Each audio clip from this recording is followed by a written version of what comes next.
It's 7 o'clock in Manitoba, 5 o'clock on the Pacific Coast, and 8 o'clock in Eastern Canada. It is Wednesday, April the 10th, and because it's Wednesday, it's Farm to Market, episode 2, with my co-host and very knowledgeable reporter, Harry Siemens, as he brings us the goods on what's happening.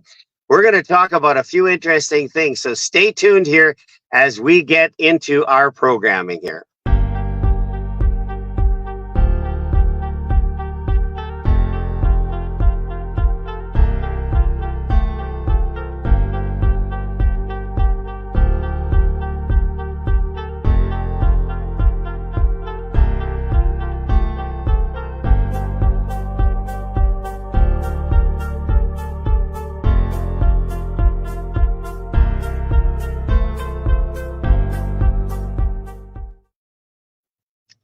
Well, good evening. My name is Karl Krebs. I'm the host of Things That Matter, and we want to talk about some things that really do matter.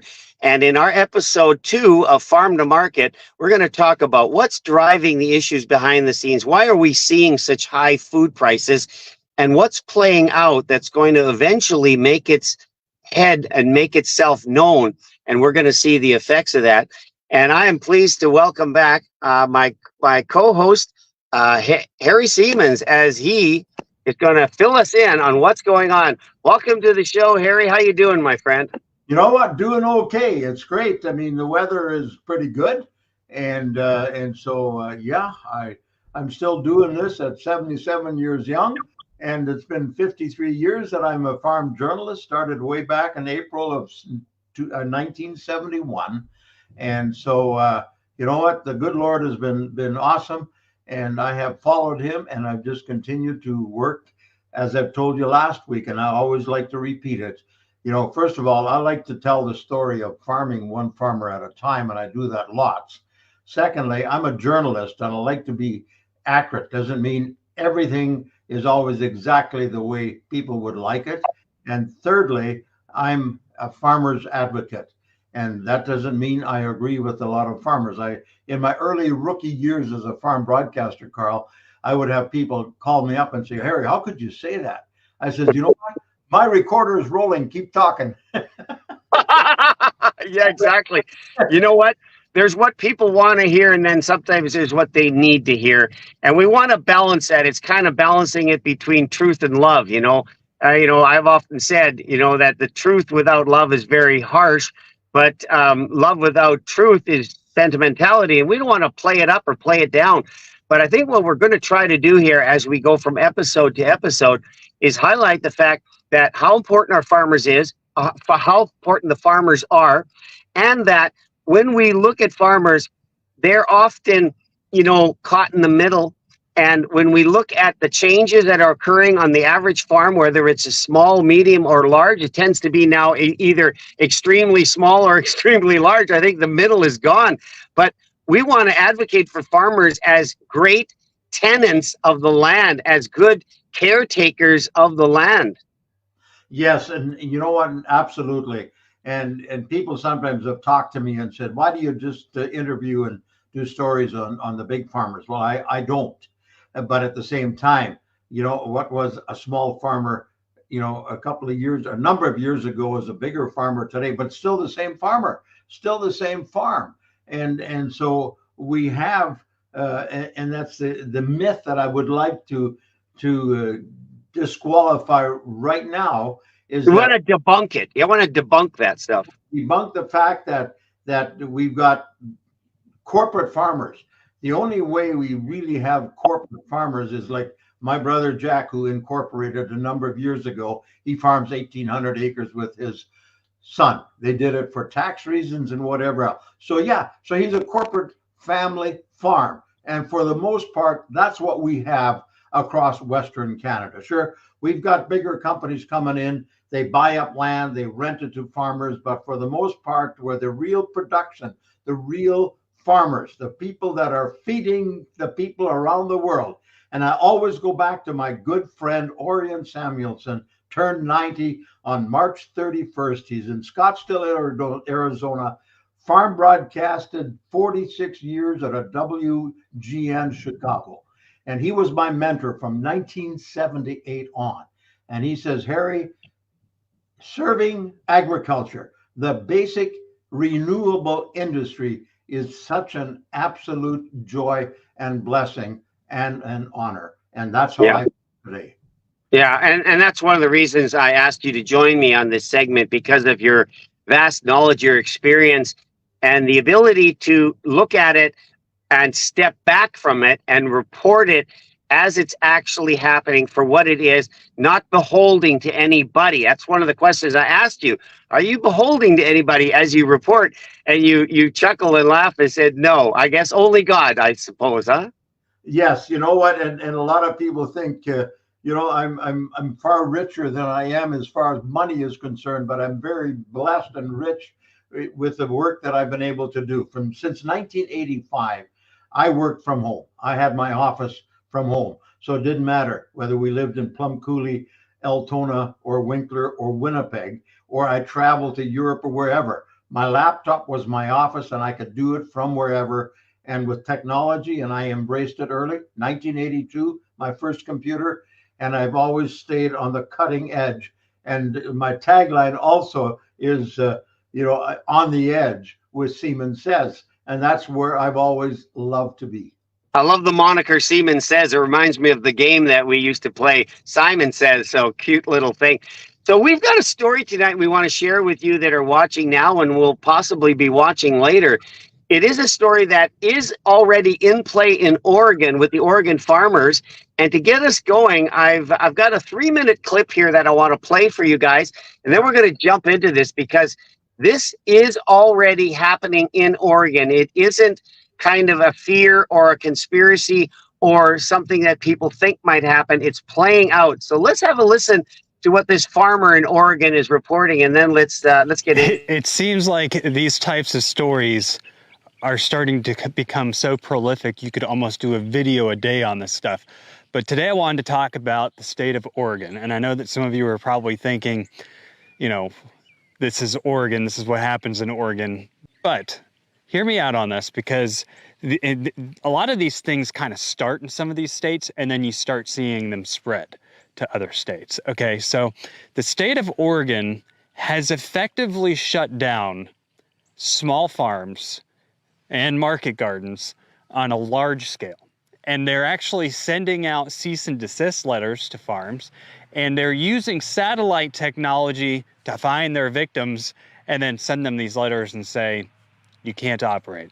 And they're doing it in the name of water conservation, groundwater protection. So there are two different laws that they're using to this effect. And I wanted to just mention those laws with a couple of these cases so that you get an idea of how they're being interpreted and utilized to shut down small farms. Okay, so I found a court case that was filed in January of this year. And it basically, in the National Review, there was an article that said, Oregon's government and dairy industry join forces against small farmers. And what they're doing in the state of Oregon is they've redefined what a CAFO is. And this doesn't just apply to small dairy farmers. This applies to people who have chicken houses, who have goat farms, basically anybody who has a barn or a facility that has a gravel or concrete floor. I will actually read to you what the definition is, and then we'll talk about how it's been impacting some people. According to Oregon, a CAFO, or a confined animal feeding operation, CAFO. The state of Oregon defines CAFOs as the concentrated feeding or holding of animals or poultry, including but not limited to a horse, cattle, sheep, or swine feeding areas, dairy confinement areas, and poultry and egg production facilities where the surface has been prepared with concrete, rock, or fibrous material to support animals in wet weather. That is what they define as a CAFO. And so what's happening in Oregon, and why the small dairies have filed a lawsuit against the state, and really I think from the list that you just heard me read, anybody who's producing eggs, it doesn't matter the size of the operation. You could have 2 milking cows. It's So, Harry, let's break this down for our listeners. We don't want to assume that they understand. I have never heard the term CAFO, but in that description, I can think of people that are doing that. Perhaps we call them hobby farmers. Perhaps they're just small producers that sell locally. But there's several things in there that could easily apply to Canada. And I like the way he says it. What's happening here in Oregon, but we have this overarching theme that's playing out, and what's happening in other parts of the world is sometime at some place in time making its way to our country. So you've dived a little deeper into this article. That's a 3-minute clip of a 20-minute presentation, but give us the goods on this, Harry. There's a lot here to break down.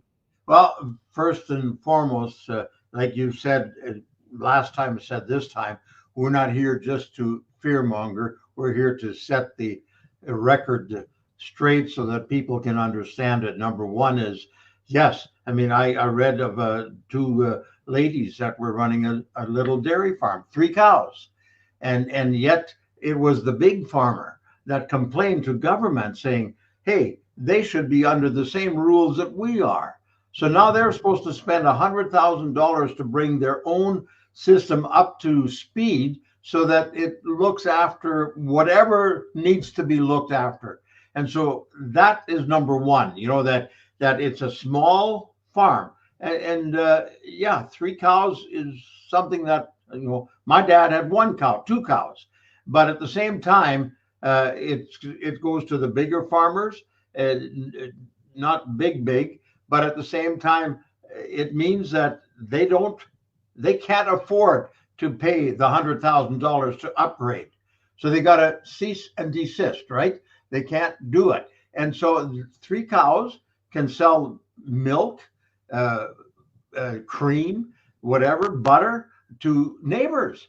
But now those people can't do it. Those 2 ladies don't use all that milk for themselves. They're spreading it out. And so right.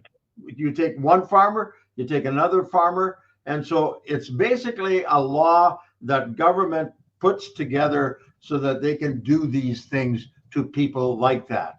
A lot of people don't realize it, but there's a huge attack on livestock production. Number one, whether it's pigs, whether it's poultry, whether it's cattle or dairy. People want to get rid of those animals. Secondly, they want to do what they can to make things more or less efficient for the bigger farmers.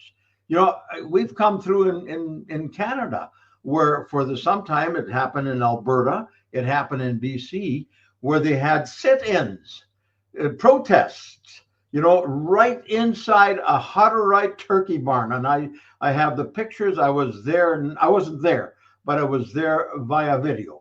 And so, yeah, and at that time it was the premier that came out, and they put a law in place that they couldn't do that again. But you know what? You come today with all the diseases that are out there, and you have a sit-in like that. So all I'm saying is that there's one thing where they do it with water. There's another place where they can do it with production. And here in Manitoba, we have an organization called Hog Watch. And they're watching and trying to blame everything that happens in the lakes on hog production. And because they want to do away with hog production. So right. It's an unfair assessment of blame. But I'm hearing what you're saying. And if you retrace the steps, these issues where they're raising the compliance level to an unaffordable level. And of course, nobody would do that. As you said in your example there, you wouldn't invest $100,000. You're suddenly out of the game. Well, we're starting to then play with supply and demand, right? We're shrinking that supply down. The demand remains the same. The prices will go up. And all of these things that have their origin in some form of animal activists or some form of climate change or some form of water concerns, conservation, are then playing themselves out in the prices we're seeing. Can it be any other way, Harry? Protectionism is the other one. And we There you talked go. about it Another again. one I missed. Yeah. We talked about before we came on. We have today, and I'm just writing this story, or I was just before we came on air, mandatory country of origin labeling. Not mandatory, that's what it used to be, but now it's a voluntary. And what does it mean? It means that the U.S. government, the biggest meat seller in the world, is the U.S. government, to the school program, to the armed forces, and wherever else they may sell it. So they're now saying that if you want to have the product of the U.S. on your meat label as a processor, you have to have the pig, the calf, the egg hatched in the United States. And it has to be born, raised, and processed in the United States in order to have the country of origin, or the made in the U.S. Products of the U.S. And yeah, so, well, the all coveted USDA approved label, which appears, yeah, on that. So let's just back up for a second here. I want to finish off with the Oregon issue here. Another thing he mentions in there, Harry, is farm markets, like local farm markets. You know, and I know from living where we live in Winkler, Manitoba, there's a lot of local farm markets. People that produce their harvest in the season that we have, and then bring it to the market and sell it. When we get into, and in this later in this interview, or in this presentation, he talks about water metering and the fact that they are going to control how much water you use and having to get permit for it. If that comes into any market, it's going to have devastating effects on the small producers. And he mentions in this article that the drop of in number of small producers is in the area of 2 million to far less than 2 million small independent farmers in the United States. All of this has this shrinking effect when we bring in all of this control and protectionist kind of attitudes. So again, Harry, the farmer, the one that we typically know, is a great tenant of his land, but still they raise the bar to a level where he can't compete. What's going to happen in the end? He folds up his tent. He goes away. He sells his land because Bill Gates is buying land like nobody else in the United States. I guarantee you that we're not going to get cattle grazing on that land that Bill Gates owns. You're absolutely right, because I saw a video just 2 days ago where he talks about artificial meat. And because artificial meat is something that takes away from, again, from farmers raising livestock and cattle. And so that's a whole another issue that we could get into at a future date. But let me just say one other thing. In Alberta last year, where they've had a drought for 3 or 4 years, right in the heart around Lethbridge, Medicine, where they grow potatoes, they had irrigation. Well, people need the water in cities. So they cut irrigation by half. And they already had a drought, so they cut irrigation by half. And I'm not saying they shouldn't have, because they were dry. But at the same time, we are so reliant on government giving permits that they can pretty well do what you like. You take Lake Minnewaska at Morden. I mean, right now they are back almost to normal because of that runoff, snow runoff.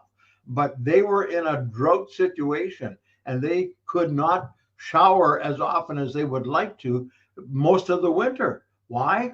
Because the lake was so low, and I've flown it for the last 3 years. I've gone with my friend flying, and it was really low.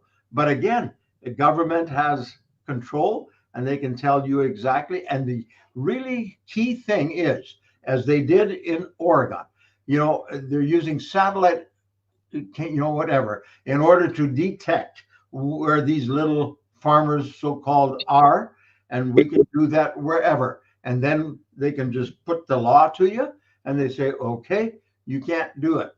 You can't shower. And then before you know it, you got somebody coming in at the who knows what time and sees are you showering or not? I'm just using that as Well, an Harry, example.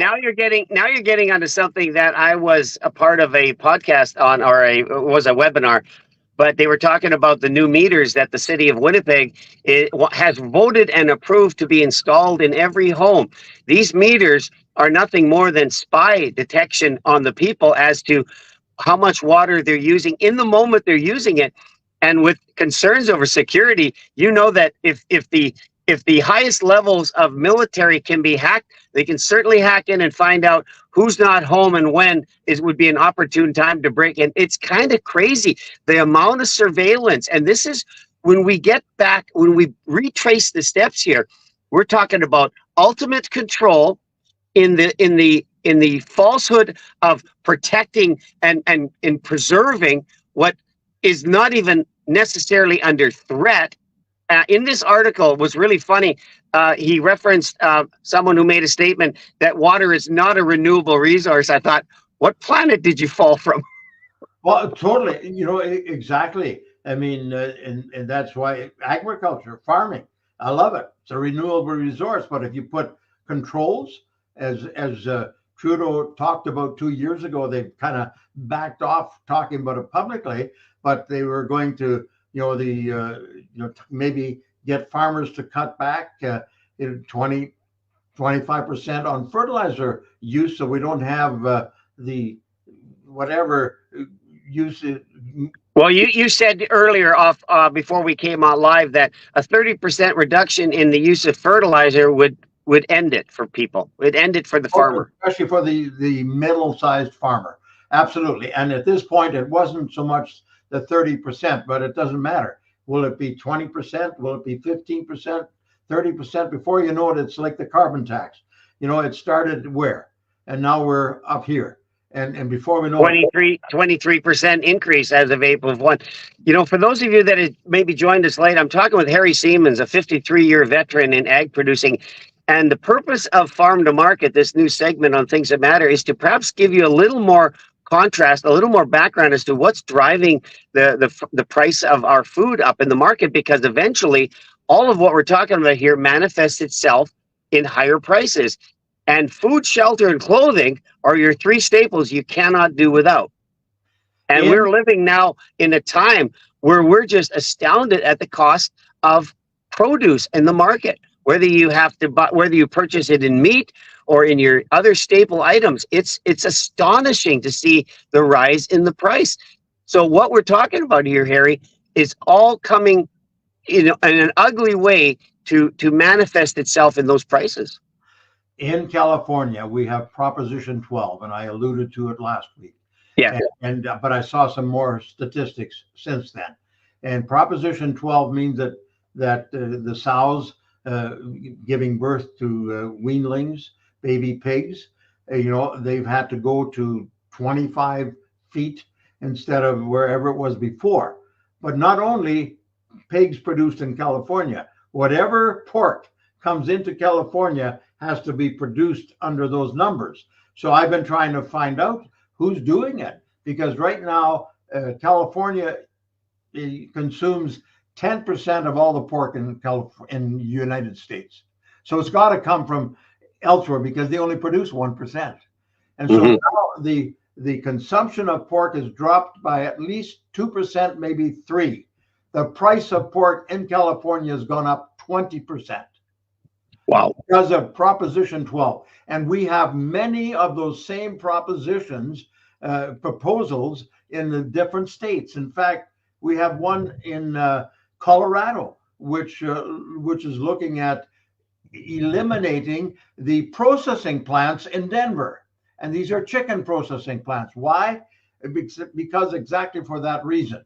And so we have to have the industry. We've got organizations that represent poultry producers, dairy producers, cattle producers, and especially pig producers in the United States that need to be vigilant as to seeing what kind of proposition are they bringing up. And they're starting in the schools, just like we used to do 4-H and those kinds of things. Yeah. So they come out with one proposition that's way over the top. Well, the next time it comes down a little bit, but now they've already been accustomed to it. we have one, and I have this in very good terms from a person that told me about this.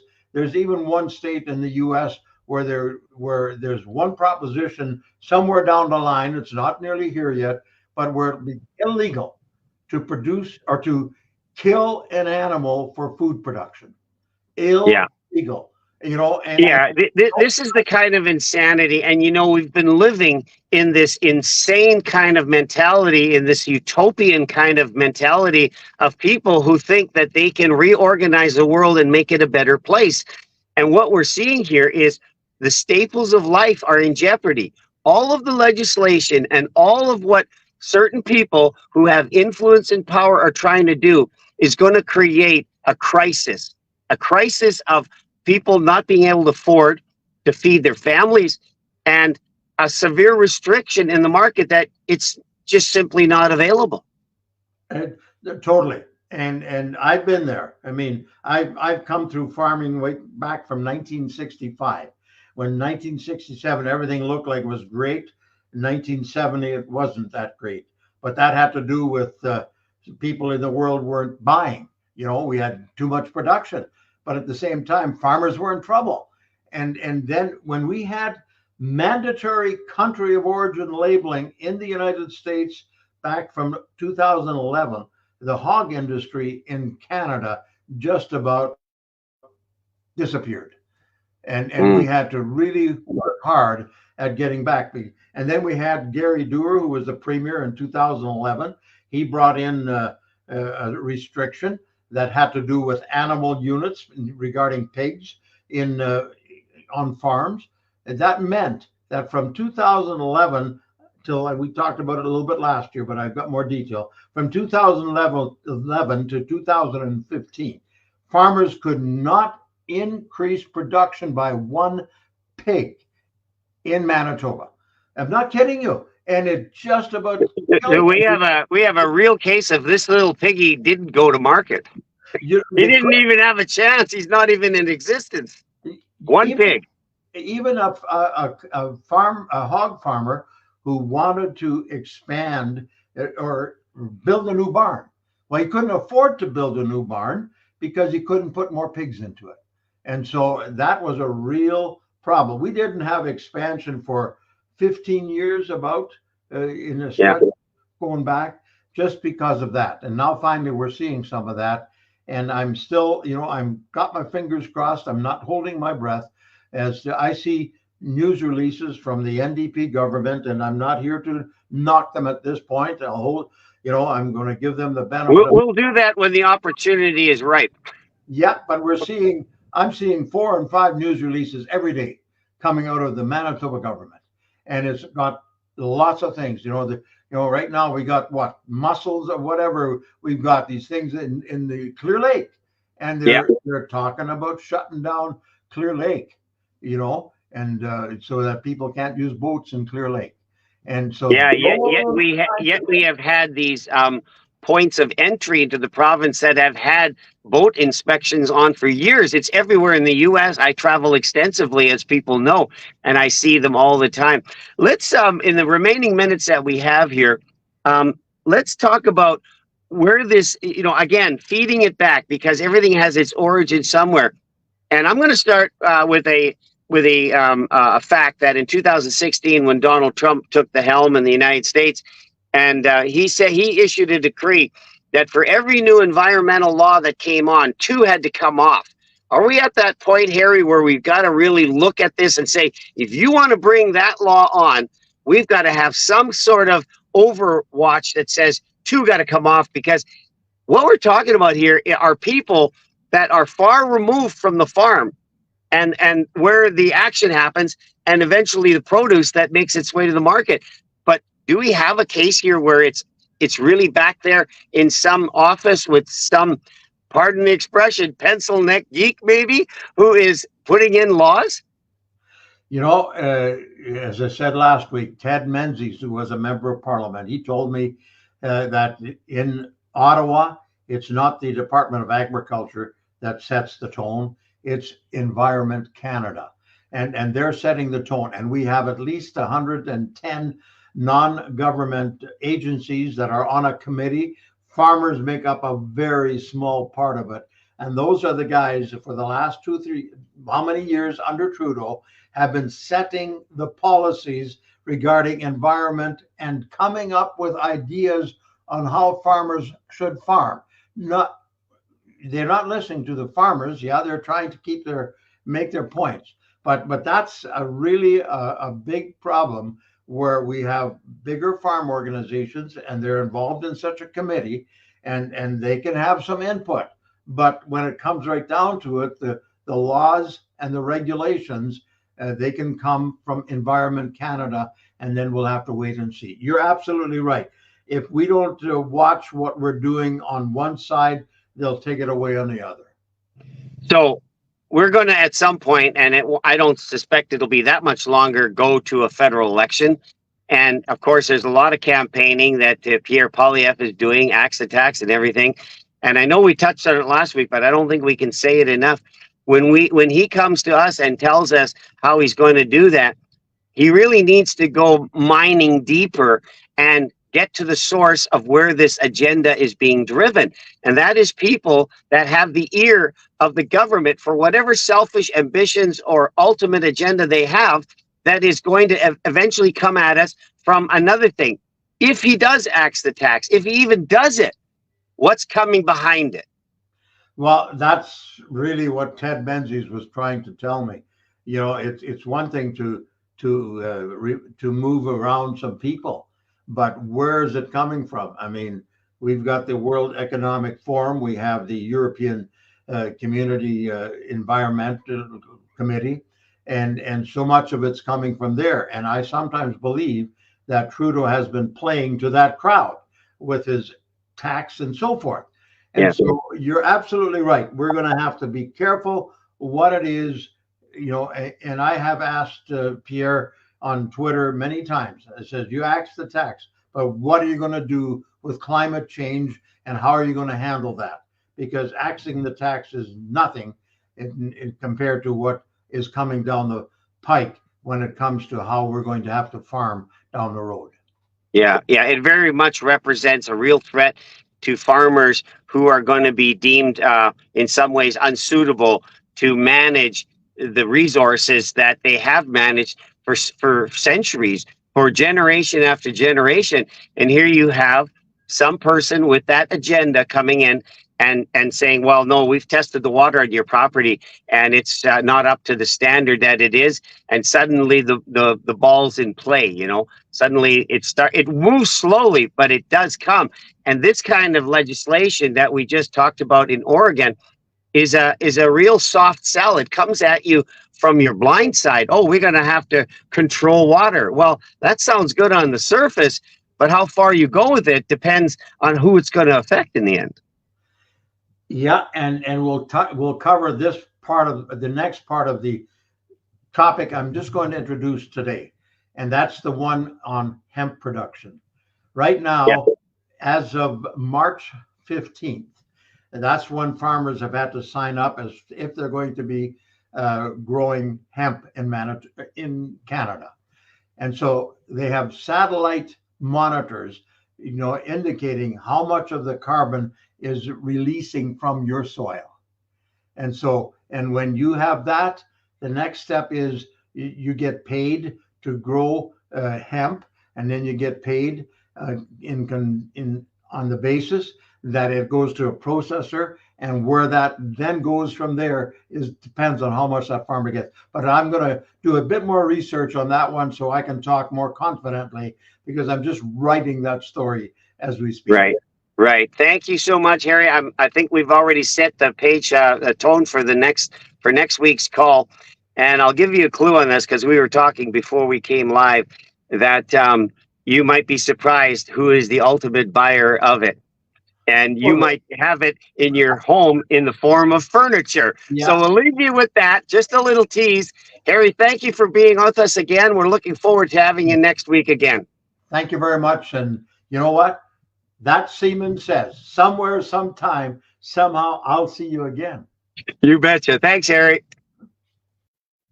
All right. We're closing it out here. We're a little past the 30-minute mark. But I thank you for watching, and sharing this out is important. We're not here to drive a huge audience, but we are here to be relevant and give you some information that you might not otherwise hear. And of course, in Canada, it's very restrictive on what can be shared. This kind of a story would be hard to share because we have very tough censorship laws in Canada.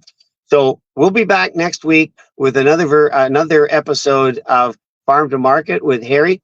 Just upcoming tomorrow, we have 30 minutes of Doc Talk with my co-host and colleague, Judy Fries, and we have some very interesting things to say here in the line of healthcare products, women and men. You don't want to miss that. Join us here tomorrow at 7 p.m. My name's Karl Krebs, and those are some of the things that matter. God bless you wherever you are.